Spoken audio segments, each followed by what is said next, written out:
And welcome on into the third round reversal fantasy football podcast. Brett Malman here with you, along with Zach Malman.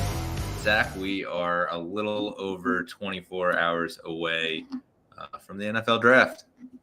Yeah, one more sleep till draft day, Brett. I'm super excited. One of the best times of the year, and one that we've been looking forward to for a while now. Yeah, we've made it a yearly tradition, you and I, to go watch the movie Draft Day at some point this week. I got mine in yesterday, and it seems like you will get yours in today. Night, yeah. But the NFL, world has descended upon Detroit, Michigan, home of Eminem, who was starring in some of those commercials this past week with Roger Goodell, leading up to round one, which is tomorrow. Round 2 and 3 are going to be on Friday, and then the rest of the draft hitting on Saturday. Today we're going into some of our pass catchers as we wrap up our previews, obviously a day away. And what better time to talk about this group than now, when there's really a lot of hype about what might happen at the top of the draft, who might trade up, whether or not, as far as the pass catchers go, a wide receiver might go off the board really early. Guys might trade up for a wide receiver. Obviously, a couple big tight ends, one of which is being talked about in the top 10. And so, yeah, really, really a lot to talk about. Before we get to that, please subscribe to us on YouTube, wherever you get your podcast. Give us a thumbs up. And if you have any questions, get them in the comments. We'll try to get to as many Dynasty or draft related questions as we can. But Zach, we got to start out with probably the biggest name, in this entire draft as far as the prospects go. Probably going to be the number one pick in most Dynasty drafts, not Superflex. Arguable first pick in a Superflex draft, though, just based on the talent. Marvin Harrison Jr. Out of Ohio State. Zach, I think that this is one of the top wide prospects we've seen come out in a really, really long time. I just think that he's been pro ready. Obviously, he grew up at an NFL field with his dad, and so he knows what it's about. He's obviously been able to put the work in for quite a long time to this point. Also was in sort of a pro style offense over in Ohio State. And obviously he really was able to make some noise. Kind of was able to just catch anything that went up for him. Obviously he's not going to be the first pick in the draft per se. There is a potential chance that he goes number 2 or number 3 if there is a trade, but it doesn't seem likely at this point that he's going to end up going to Washington. It seems like they're keeping that pick. There is the potential, though, that somebody jumps up over Arizona and potentially goes and scoops Marvin Harrison Jr. We also saw a lot of rumors coming out even this morning. I saw, teams potentially, if he doesn't go at number 4, teams trading up to go to number 5 to go grab him. Teams like the New York Jets, some of those teams who are right in there and potentially could make a play for Marvin Harrison Jr. But just let's talk about him from the NFL prospect standpoint, the fantasy standpoint. What is your outlook on Marvin Harrison Jr. as a whole? I mean, it's in terms of prospects, really doesn't get much better than what Marvin Harrison Jr. has to offer. Obviously, the stats are something that, like, at Ohio State, they sometimes stand out, but there's other times where you look at them and they don't seem right for a guy who's getting as much hype as he is. I mean, 67 receptions, 1,200 yards, 14 touchdowns. That's solid numbers. That proves that in a pro offense, though, which he is completely ready for, he's shown that every single spot, that in a pro offense, they'll find ways to get him the ball. That was a struggle at Ohio State last year because, they didn't have too much in terms of guys around him to really, really step up and take a bulk of the work from Harrison. Because, if you're most defenses, you double Marvin Harrison Jr. Why wouldn't you? He's kind of one of those players where it's all the pressure on him. no problem. He can figure out a way. And I think that's one of the biggest things about MHJ. He is such a really, really strong player when it comes to jump balls or making something out of nothing. He just does it all, Brett, as a wide receiver. Everything you want in a wide receiver prospect. Like I said, I think he's going to have an unreal NFL career as long as he stays healthy. And that's something that, I mean, with every player, but specifically Harrison, it's been the last couple of years. Yeah, he's missed a game here or there. Kind of gets his legs caught under defenders. So that's something to watch out for. But I mean, talent-wise, he's clearly at the top of the group here and should be going number one in a lot of dynasty drafts when they come about after draft day. Yeah, I think you really made a good point there about strong. I think that that's his biggest asset. I would say, on the contrary, he really doesn't have many flaws. His only real flaw, I would say, was his after catch this past season, which, I really think comes down to the fact that the quarterback was putting the ball in, very tight windows where he didn't really exactly have move. He didn't have room to move past just catching the ball and bringing it down. But, he does have speed. He does a ton of size, obviously. And so, yeah, I think that this is going to be one of those future all pros and top end number one receiver. And I mean, we're talking about some sort of hype that was Bijan level from last year, where you can argue that he should be picked over, most of the quarterbacks in superflex formats. Yeah, I mean, there's a clear argument for it, and I'm kind of right there with it. We've talked about the quarterbacks, and we talked about them a couple weeks ago, and it's one of those classes where, yeah, there are a lot of quarterbacks, and some have jumped in a little bit later and closer to draft week. They've jumped into the mix, like we've seen. But in terms of this class, is it really that big of a quarterback class? Or is there just a desperate need for quarterbacks? So that's why a lot of these teams are drafting them. So that's the big question there. But in terms of talent, I think Harrison Jr. is clearly the most talented of the entire group of prospects here we have who will get drafted tomorrow. Yeah, and I obviously, we talked a couple weeks ago about like landing spots and things. It's actually Arizona right now, based on them losing their receivers, and now they sort of need that number one guy. Obviously, you got some teams like the Jets, the Chargers, a team that potentially could get a receiver up high. That it would be a good landing spot. I would say probably the worst landing spot would be New England, which we did talk about a couple weeks ago when we talked about the quarterback position. But I still think that eventually they will get him a quarterback, and even if it's Jacoby Brissett this year, you could be sure they'll be feeding him a ton of targets, Cooper Kupp style. Yeah, exactly. I mean, no matter where he goes, you would think a team is just really going to take advantage of the talent that he has to offer. I mean, wherever it is, New England or Arizona or even Los Angeles, like those three are probably the most likely unless somebody trades in. I think for Harrison Jr., you kind of just go wherever you want in terms of, all right, they'll draft you. They'll put you in a good spot no matter what, because you can make something out of nothing. Like I said before, he's one of the rare players who can make something out of absolutely nothing. And we saw that countless times during his college career.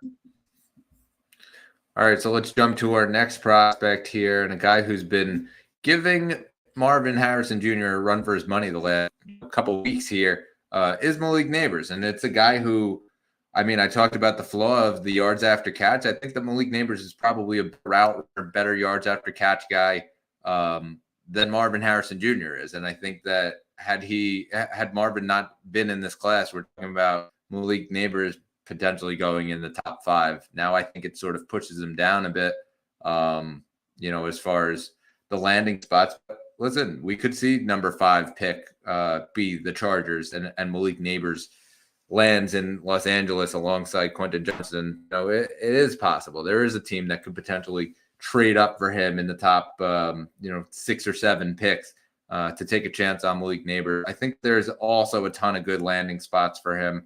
there. But as far as like comps go, like it has nothing to do with the college and all. Like he looks like Jamar Chase, like he really does. Just as far as the speed, the quickness as far as the button hooks go, and being able to just get himself open. I think that is his biggest strength, and it's very Jamar Chase like. Yeah, I was gonna say versus a guy like Harrison who just can make something out of nothing, but has to kind of work to get somewhere. Neighbors is already there in terms of his speed. He is lightning quick. I mean, really rare kind of player that you see with the speed that he has, especially he'll get into a route and just bolt out of it so quickly. I mean, that's rare to find in the NFL. There's only a select few amount of players who could do that. So he is definitely, if it wasn't Marvin Harrison Jr. at number one, it would definitely be Malik Neighbors. He is right there up with him. And like I said, the speed is the biggest thing because, yeah, I mean, size at 6 feet, 200 he weighs. I think obviously that's smaller than a guy like Harrison who's big and bulky and has some strength versus Neighbors who just can beat you at the line of scrimmage. So they're going to have to play double teams. They're going to play a bunch of guys. You're going to have to make sure that you keep up with Malik Neighbors. We see a lot of teams try to keep up with Tyreek Hill, and it's difficult. I mean, yeah, it's not Tyreek Hill and Malik Neighbors, but it's pretty close in terms of movement and just getting away from defenders. There's not many like him. Yeah, I also think that as far as dynasty value, we're talking about a guy who's probably going to start out as a high, wide receiver 2, with the potential that he can become more than that based off his landing spot. Teams like Atlanta, I think would be a really good fit. And actually, listen, disclaimer, my Madden franchise right now, I picked Malik Neighbors with my pick. I was able to trade up to 6 and get him. And so now it's him and Pitts and Bijan and London, a lot of weapons there for Kirk Cousins. So I'm happy with that. But, I think that based on the right landing spot, Malik Neighbors does have the opportunity to be a wide receiver 1 dynasty wise, and redraft wise. There is the opportunity for him to have that potential. As far as rookie drafts go, I would say he's probably an easy top 5 pick in super flex formats, probably even top 2 or 3, depending on if you like Rome and Dunze, who we'll talk about in just a second, more than him. And obviously landing spots and all of that come into play as well. But yeah, for sure, he's probably a top 5 pick here from the super flex format. And if you're looking to get him, you probably are going to have to trade up to get him. Yeah, just quickly, Brett. I mean, those 2 guys that you mentioned there, Neighbors and Adunze, who we'll get to in a minute, it's kind of different from a guy like Harrison, where the landing spot, you're just, he's going to be great at some point. Neighbors and Adunze, you're probably going to focus more on picking the guy with the better landing spot in the end, in terms of dynasty drafts. That's just how it works. But that's not to diminish the talent that these 2 guys have. It's just, all right, yeah, you'd probably want one over the other early part of their careers. So that's a big standout point. Obviously, there's a lot of teams in that area, 5, 6, 7, who you'd probably be pretty happy with any of those landing spots for any of the guys in Neighbors or Adunze. I'll also say a little bit of a hot take here. If he does end up going to Atlanta, I think that he would have the ability to beat out Drake London as the number 1 receiver on that team, dropping Drake London to the number 2 receiver. Yeah, definitely fair. All right, so jumping over to Rome Odunze. Zach, another guy who's just a stud. We talked about it a couple weeks ago that like if 2 of the 3 guys, these 3 were in 3 separate draft classes, like they probably could all be the number 1 wide receiver off the board in any given year. So as far as Odunze goes, I mean, listen, there were times where just the Washington offense didn't look amazing, and they still were able to get it done. We talked about Michael Penix and the ability and how he's sort of being overlooked. Rome Odunze made him look really, really good. There were some of those like really special plays that he made, and he just made them look super easy. I think that sort of has to do with the overlooking of that. Balls that were overthrown, balls that were underthrown, Adunze adjusting on the fly. I think that's one of his real big strengths.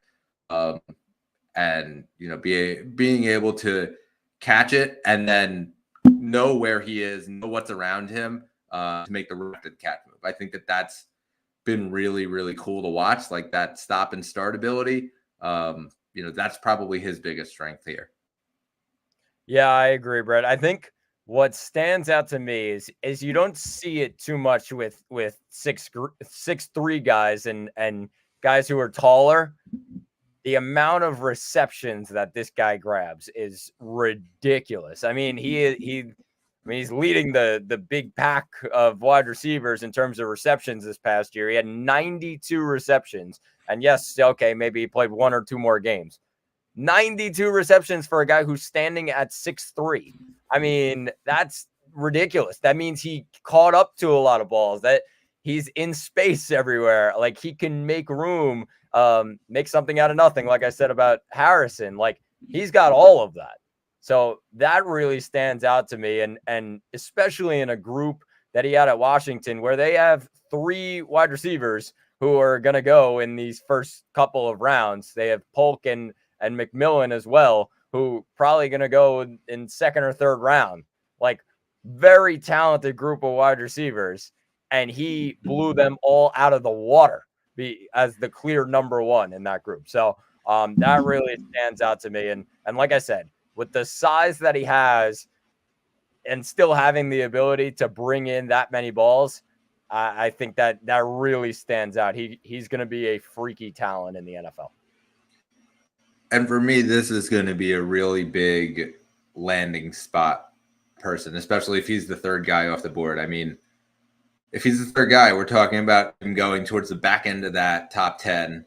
Some of those teams there, like the Jets, like the Chicago Bears, where we've seen him knocked a lot, it gets a little bit crowded, I think, as far as those, wide receiver cores go. If he goes to Chicago, he's got to compete with DJ Moore. He's got to compete, at least for this year, with Keenan Allen. If he goes to the Jets, he's probably lined up as the number 2 behind Garrett Wilson, but ahead of Mike Williams. So, that situation might be a little bit better. Where do you see his fantasy outlook going, though?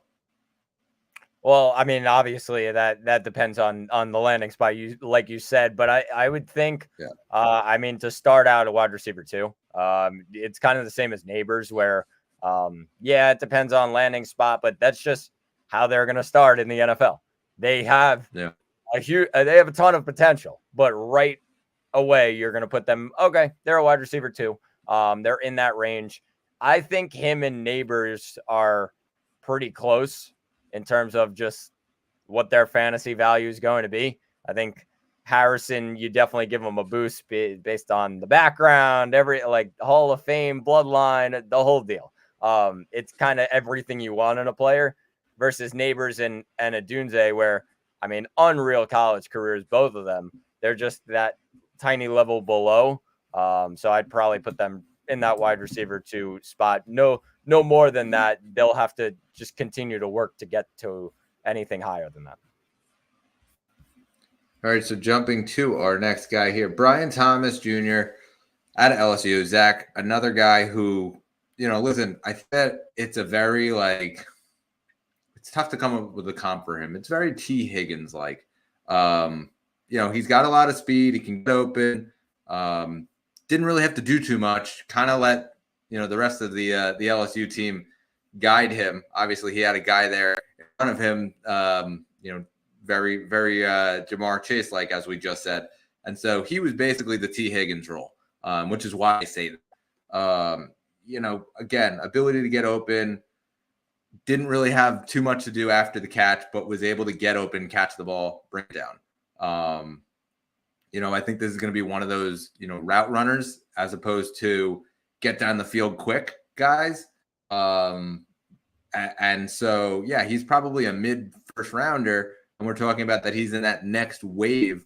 I think that would be dangerous, but I'm not sure we'll see it right away. I think that it's going to take a touch of time. And obviously it depends on line spot, because if he gets thrown right in there to a team like, say, the Buffalo Bills, where he's competing against Curtis Samuel, yeah, obviously he'd be led that direction. Yeah, I think looking at it right now, it's just it obviously depends on landing spot, but this guy has that kind of combination of size and speed that's just different from other guys. And I think that'll help him. He's kind of, when they get past like the 50-yard line, it's like, all right, well, this is a guy to definitely watch out for. Versus where Yeah. the other guys, you would probably say, all right, well, you got to start on the 25 and look out for them. That could be a weakness, but I think that's actually more of a strength, because it stood out what he was able to do in the red zone. I mean, he competing with a guy like Malik Neighbors, excuse me, and he had more touchdowns than him. He had 17 touchdowns. So what he's able to offer past the 50-yard line is very, very good. And I think he's on that level below. He definitely is. There's that top 3 group, and I'd probably put Brian Thomas, maybe another guy, in that second tier. But I think he's definitely still a guy to keep an eye on, because usually people will see, okay, those top 3 guys, and they'll be like, no, nobody else. Ryan Thomas, like, he's a really talented player that can get up there. I don't think he's there just yet, but he is definitely a very talented wide receiver. I wouldn't be surprised if one of those teams tomorrow drafted him a little bit earlier than he's expected to go, just because he is a really talented wide receiver. But obviously that group in front of him kind of knocks him down just a tiny bit. I think everything he has to offer, though, size and speed, like I said, he could be a dangerous weapon for anybody. All right, so jumping to our next guy here. It's a guy that I think is probably one of the more underrated guys in this draft. It's Xavier Worthy. Zach, it's a guy that you and I actually got to see play in person, which is very cool. And it was awesome watching him. I think that the scouting report I was able to give on him pretty quickly was that he is able to get open very quick. He can just absolutely burn a cornerback, and it really just came down to his quarterback underthrowing him a lot of the time. And so I'm not sure that we were able to see Xavier Worthy at his full potential, and it really just came down to quarterback play.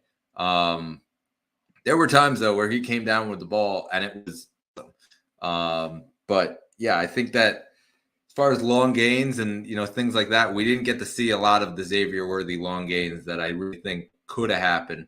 They ended up being incompletions or picks or something like that. And so I think, again, his speed is probably the thing that's the best for him. Get down the field really, really quickly. And I think that as far as NFL quarterbacks go, if he gets the right one, he has that ability to be almost a Tyreek Hill, a Gabe Davis, long threat. Yeah, he definitely can. I think in terms of Xavier Worthy, the raised knock, and it's really not that much of a knock, is he's smaller. He's smaller than everybody. He's the smallest one in the group. And yes, that can be a knock on him, but I think it fits into his game perfectly. He's the speedster on the outside, or he can be a gadget type of player. Like, he can do a lot of different things. And I think whichever team ends up getting him, and I know a lot of people have been talking about like Kansas City with their late first round pick. They're saying, oh, well, he's a typical Kansas City Chiefs kind of player. In an Andy Reid offense, you just run him around 8 million times and just let him go. And I think that's something that stands out. I don't know if it's going to go exactly to the Kansas City Chiefs, but I feel like whatever offense he's in, they're going to figure out a way to get him in space. And I think what stands out is, versus when he was in college, yes, Quinn Ewers is going to be a top prospect next year, but he's now going to have a NFL quarterback who can sling it to him in any type of situation. And I think that's going to bring his game to a complete new level. Like you mentioned, Brett, it kind of was, well, he was a little too fast for it. that won't be the case with an NFL quarterback in an NFL offense. I think he's going to succeed very well in whichever offense he goes in.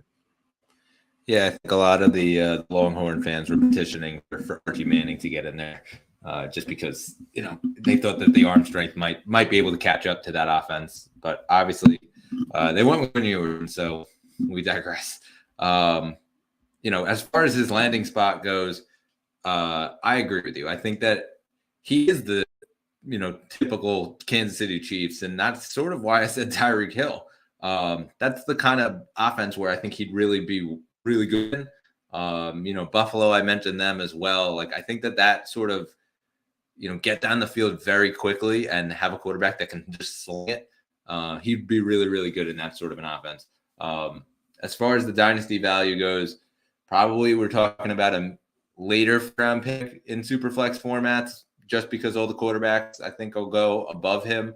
Obviously there's a lot of talk about and his potential of going in the first round and things like that. So I think that if that does happen, like, he's going to go ahead of Xavier Lee, and that push him to the back end of the first round.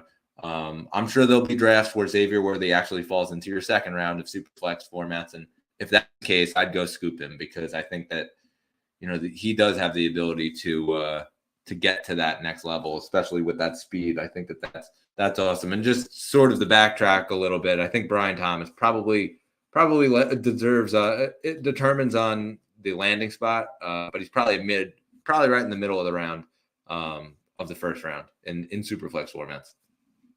Yeah, definitely. What stands out this year versus like other years is there's so many wide receivers. So I think that there's going to be a stretch of wide receivers, Brett, from the late first round to the early second round. It could go even further than that. There's that many guys there who are going to get drafted in that range, first round, second round. I mean, that's going to be a bulk of the end of the first round into the second round of super flex or just regular dynasty drafts. All right, jumping to our next guy here. It is Ladd McConkey out of Georgia, a name that I've just absolutely loved to say over the last couple of months here. Another Madden favorite of mine that I've been able to grab in a lot of my franchise modes.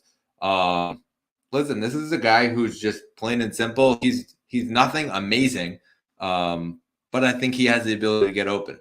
I think that's his biggest strength, and that's what's going to push him up the boards. As far as when he gets the ball, like, he's tough to take down. That's another one of his big strengths. And so ability to truck, ability to get in, makes himself in space with the juke moves and stiff arms. I think that, that's going to be the thing that separates him. If he does go as a first round pick, that's going to be what all these experts say right after he gets picked. And that's the reason why he's a first round pick. It's he's able to essentially run like a running back once he gets the ball as a wide receiver. I've seen a lot of comps to Jordan Addison as far as that goes. And we saw obviously what Jordan Addison was able to do last year in his rookie year, especially when Justin Jefferson went down. As far as McConkey goes, I think that's kind of the upside here. I was gonna say you basically said it all there. The thing you need to know about McConkey, short yardage, he is an absolute nightmare for defenses. Short yardage, whether that's on the goal line, wherever it is, they need a 4th and 1, like whatever it is. He is a nightmare when he gets the ball in his hands, and it's not really his speed. It's more of what you said, the jukes, the stiff arms, the quickness that he has to offer. He's also a very good blocker. So that's big time. And a lot of teams really look for that. Whether it's, they're not always looking for, oh, well, you're just the perfect wide receiver in terms of you catch everything and you're fast and all that. He does everything for the game. So I think that's a big thing about McConkey, and you said it. That's why he jumps up into the first round. I think he's also in that group with a guy like Worthy and some of the other guys we'll talk about that later first round area. And it just depends on where he's going. Landing spot, is he in a good situation? Obviously, we wait to find out where he's going tomorrow. So I think that after those guys, we sort of hit another, block as far as that's the end of the next tier. Breaking down right onto our next, probably third tier now. It's Troy Franklin out of Oregon, and Zach. I think that listen, he's pretty good. Apparently, he's not that good in press coverage, which I can't speak to. But as far as drop go, I think that's been a big issue for him, and that's why he's probably going to fall into the back end of the second round, if not the third round, because he had a lot of drops, plain and simple. I think that as far as the process goes, obviously he was coming in an offense that was pro ready. There is a pro quarterback that's going to come into the NFL that was in the Oregon offense, and so yeah, he does have that ability, which is why he's not going to be like a fourth round pick. Like he'll be a second round pick, if not a third. But yeah, I think that as far as Franklin goes, we're now kind of there's a difference between him and those guys above him. Yeah, and I think the biggest thing is strength. He's smaller than a lot of guys, and in terms of his size, he's 6'2", Brett, but he's only 176. I mean, we're talking about guys like Harrison and Adunze who are 6'3" and they're over 200. Like he just needs to bulk up, and I think he will. I don't think that'll be too much of a problem, but it's more of a process than rather those guys at the top where you just know they're in a perfect spot right now. So that's one thing he needs to definitely bulk up, and you said it, the drops have been a problem. So he's gonna have to figure that out. We saw Jerry Jeudy came in, the drops were a big problem. We've kind of seen these kind of players where I think Jeudy probably around the same size as him. It could be close to a comparison between the two. But we've kind of seen where that's gone and good or bad. I think Franklin's biggest thing, though, is he needs to get stronger based on his size. And if he does, I think he can have a solid career. All right, to another guy and another guy that we got to see in person. It was Adonai Mitchell. Zach, this guy is just a speed demon, plain and simple. Really obviously was an emphasis in the Texas offense. And unlike Troy Franklin, he doesn't drop the ball. He's only had one drop over the last two seasons. I think that's pretty important for him. I think that also this is going to be a guy that really depends on the landing spot. Probably going to come in not as the number one, but the number two receiver on a team. And so it really is about where's he going? Is it going to be one of those teams that, like the Rams, for example, that might use another receiver, or is it going to be a team like, again, we were talking about those teams at the very top, the Jets, the Chargers, the Falcons, where he fit himself in as a number two guy.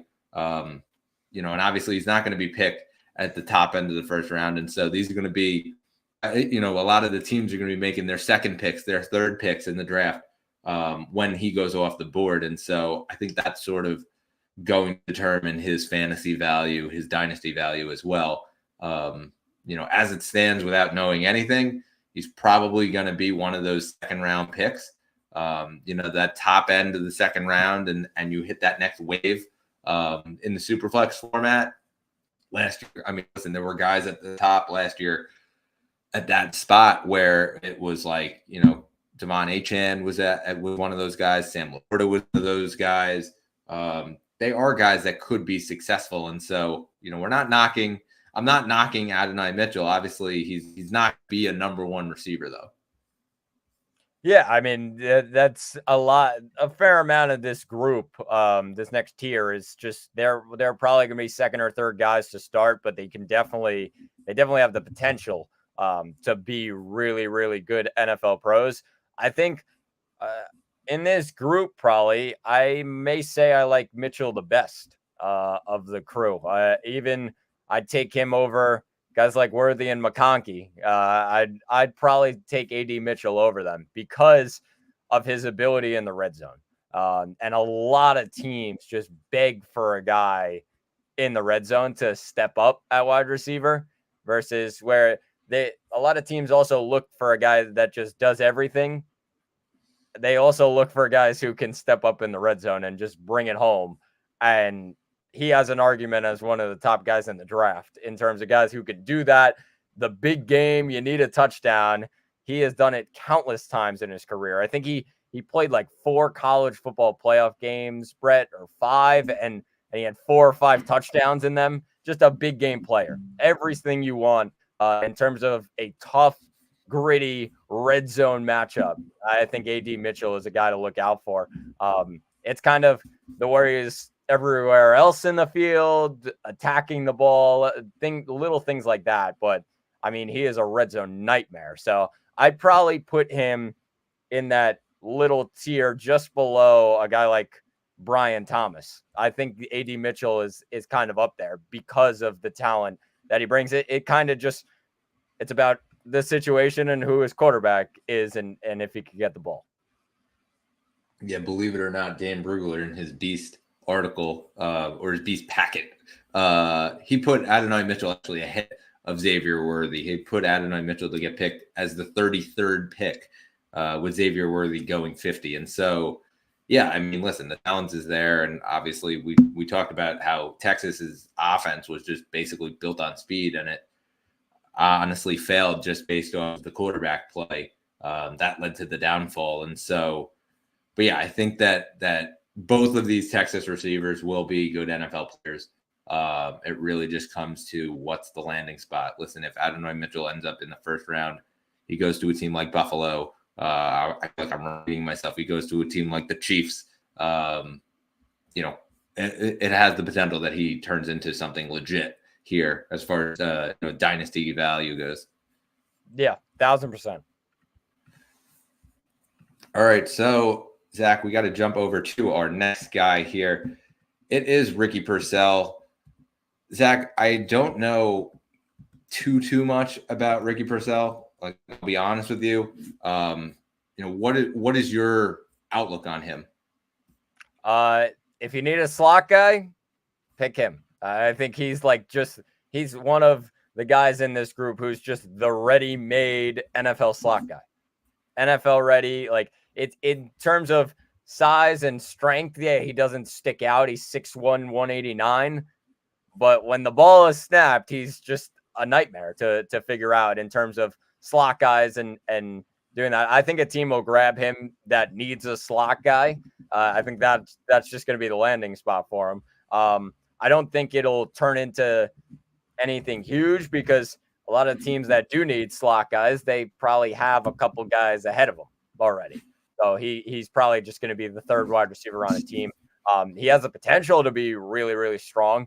If it all depends on where he ends up and where he lands. I think, though, the thing that stands out in this group is, yeah, he's a clear NFL ready slot guy, Brett. I keep seeing Adam Thielen as the comp. I think Adam Thielen's more of a red zone threat in terms of big guy go up and catch the ball rather than Purcell, who's just, I mean, he's going to sprint through you. All right, fair enough. Where do you see him going in these dynasty superflex drafts? I'd probably put him. I mean, we kind of last year, to use an example, obviously our superflex lead, it was towards the end of that second round. We had guys like Rashee Rice and Marvin Mims and Jaden Reed. In that spot, I would probably see Purcell because he's a tier below a lot of the guys that we talked about. And I think that'll drop him a fair amount in terms of situations because, like I said, most of the teams that are interested and going to draft them, they probably have a couple guys ahead of them so far in their wide receiver room. Yeah, a guy who, I do know a lot about here is Keon Coleman, the man out of Florida State. This dude's a beast. Simple. It's just a physical, knock you in your teeth kind of wide receiver. Was able to line on the inside, was able to line up on the outside. Very up-tempo offense, obviously, Florida State was. And so he was able to kind of keep that. from both sides and being able to get open, being able to be the speed receiver. Obviously, he's still ways down as far as the from that top tier of receivers. So there is work to be done. But as far as outrunning and all of that, like I think that the tools are there for him to be a pretty good red zone threat. Yeah. So I watched a fair amount of Keon Coleman this year because Florida State just was always on. And I think what stood out was just the size and the bulk that he just had over defenders. It was insane. He looked like a behemoth against those defensive backs. The thing about that, though, is his speed is good, as his quickness is good, but for some reason he can't really separate too much from DBs. And I feel like in the NFL, like you're gonna have to separate from those defenders, especially to be a red zone threat. So that's something he kind of has to work on. And I think that's why he's just in a tier below. I watched him so much. I was like, why is he like so far below a lot of these guys? And it's because his separation in those times. I mean, NFL defenses can read that easily. They face wide receivers like that all the time. So we look at these big buffy red zone threats in the wide receiver group, and he is top of the list. But he needs to figure out ways to separate himself, and he could be a real strong player. All right, Zach, let's jump into these tight ends here. Only a couple of them that we're featuring today. Obviously, got to talk Brock Bowers. This is a guy who's just, I said knock you in your teeth about the last guy. Like, this guy is a knock you in your teeth tight end. Probably up to the level of a Kyle Pitts as far as the hype goes, as far as the pro goes. Certainly will be picked, in the very top part of that draft tomorrow night. And whether he goes, in the top 10 remains to be seen. Kind of really is going to depend on the quarterback position and that goes. As far as the value goes, though, I think that the teams that are quote unquote interested in him, that are linked to him, would be really good fits for him. The New York Jets obviously are a team that is very heavily linked with him. I think that being able to be in an Aaron Rodgers offense would be a very good thing for him. Rodgers likes to use his tight end when he can. Obviously, they play a very quick offense, and he got to play it last year with the Jets, but he did play it with the Packers. Very quick to get rid of the ball. And Brock Bowers is a guy who's very quick off the line, quick in the slot. And that's the thing about jack of all trades. Like, he can play in the slot. They kind of move him around almost like Dalton Kincaid was used as well. And so I think that this has the potential where it's almost like he's going to be treated sort of like how Dalton Kincaid was last year, but I think to a bigger magnitude. We're talking about going probably in the middle of the first round, I would say, as far as Superflex draft go. Obviously, it depends on the landing spot, but this is a guy who could end up, as one of the top tight ends in the league within just a very short time. Yeah, I was going to say, like, he is, in terms of a tight end prospect, almost everything you want, because he, versus somebody who's like Kyle Pitts, who's a lot bigger and stands out and kind of is more of a wide receiver. I mean, Brock Bowers is a little smaller, but he's a tight end. Sorry, Brett. He's a tight end. Like, he's the dream tight end for an NFL team. I think what stands out is his ability to play all kinds of positions. He could be in the slot. He could be out wide. Wherever it is. Plus, he is a reliable blocker, which, I mean, most teams want in a tight end. So everything he has to offer, he could just be a really strong offensive weapon wherever you need him.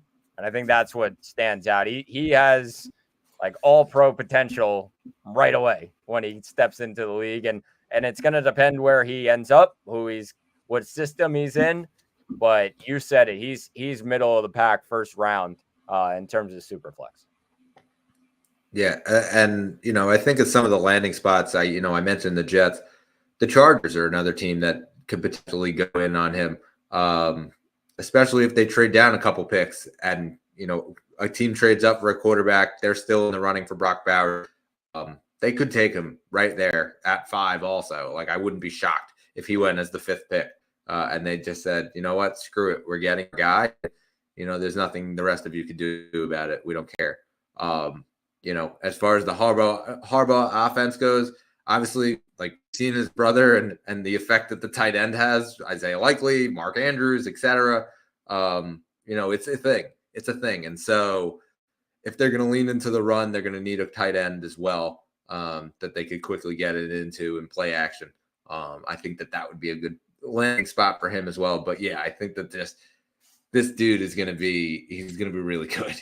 And so, selfishly as a Jet fan, I hope that he doesn't go to the Chargers. He becomes a Jet, because I just think that it would probably be the best potential landing spot for him. And I think that Aaron Rodgers honestly would be able to showcase him, the way that used receivers like a ton in Green Bay. I think that to be able to have a tight end now of that size who can get down the field that quickly like a receiver, but has the strength of a tight end, I think that would be really, really cool. Yeah, definitely. All right, so we jump to our next guy here, Jatavian Sanders. Zach, another big guy here, and it sort of has just been the Texas show, I would say, as far as the weapons go, and they lost a bunch of them, but again, a guy who can just basically good size, can get himself open. He needs to improve a little bit as a blocker, and we've heard that a ton. But he's very, very good at getting open, especially when it comes to the red zone. I've seen a lot of Gerald Everett comps. I think that's an interesting one, just because I think back to all the years that I had Gerald Everett on my team, and it was like, okay, they're within the 10-yard line. Gerald Everett definitely going to get a look at some point on this drive in the red zone. He's going to get an end zone look. And so I think that sort of holds true here. We sort of saw that in Texas.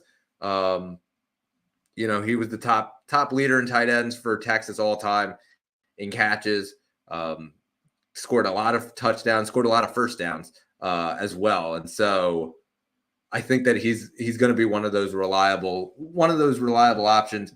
Another potential guy that the Jets could get at the back end of the second round if they trade into it. If not, that very early third round. That's probably where he's projected. But it will be one of those things. Whoever misses out on Bowers, I think, is going to try to look at picking up Jatavian Sanders here.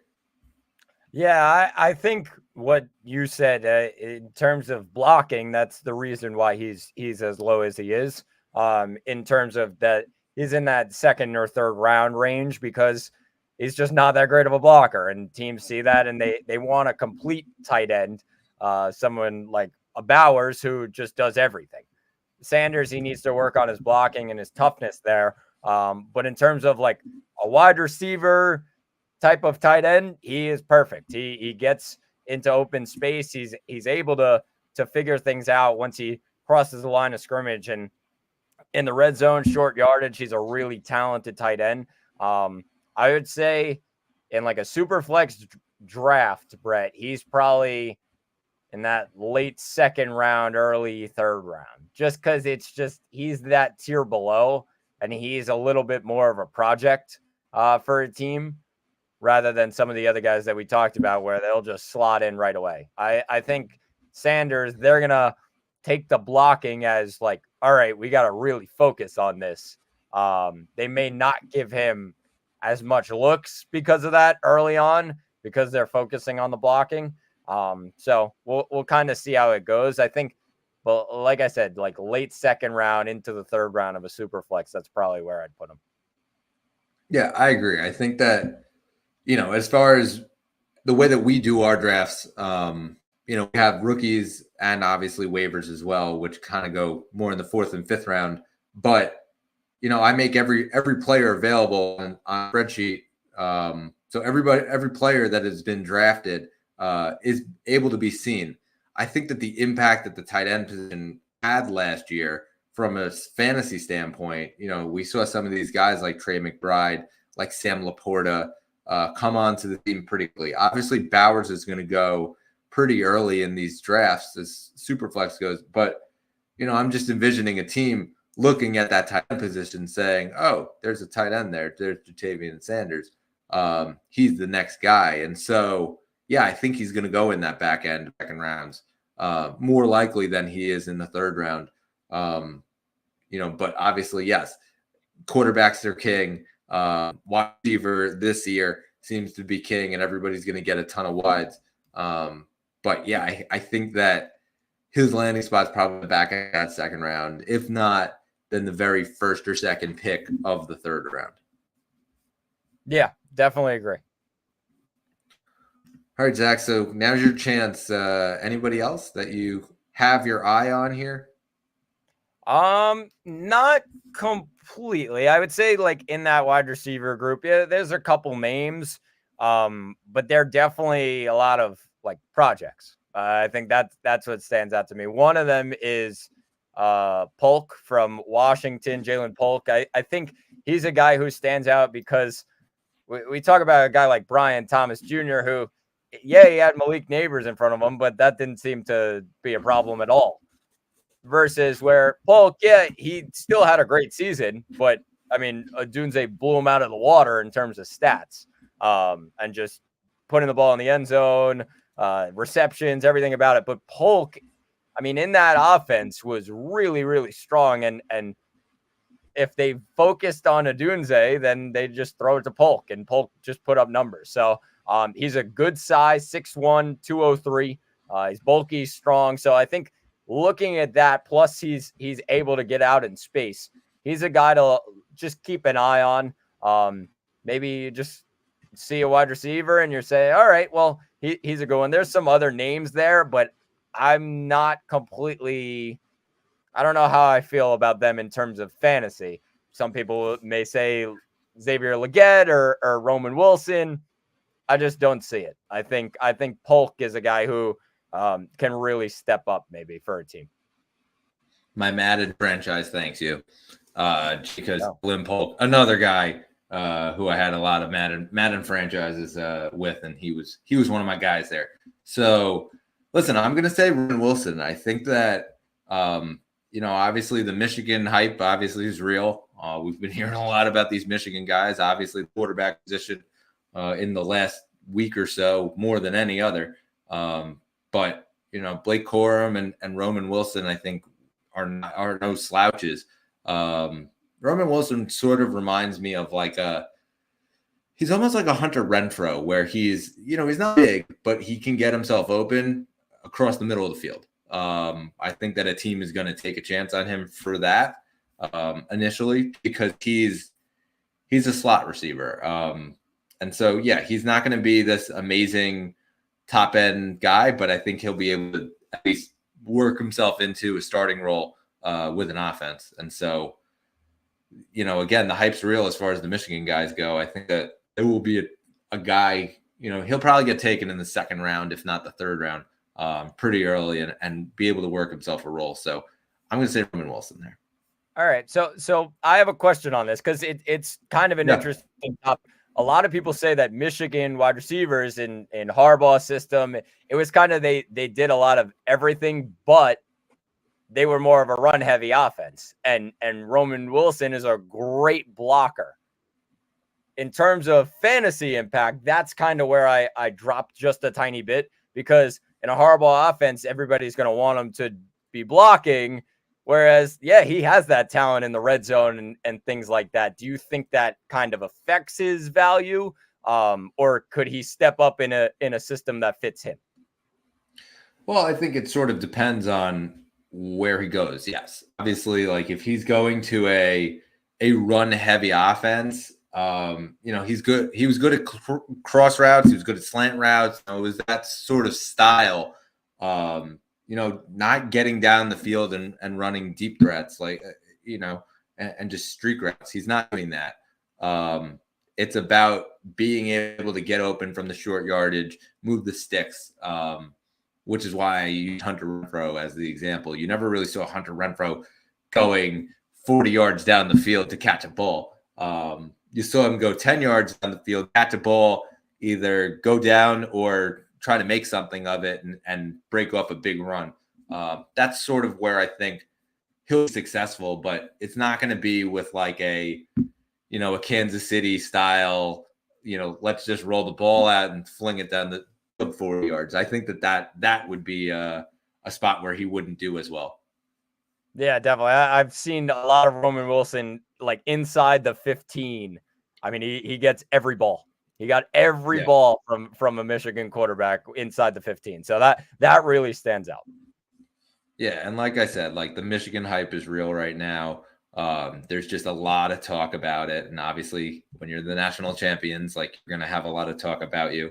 But yeah, I think that he's going to be a good receiver. It's really just going to come down to the right landing spot. And I mean, let's be honest, like we were talking about it off air, like the draft's a crapshoot. So we don't know how any of these quarterbacks are going to turn out. We don't know how any of these wide receivers are going to turn out. We talk about guys like Puka Nacua, who were not at the top end of the wide receiver spectrum. And, he just kind of made himself known once he got into the league. And so, yeah, I think that there'll be a one of these guys who's listed as like 10 to 20 ranking, who makes himself pretty well known.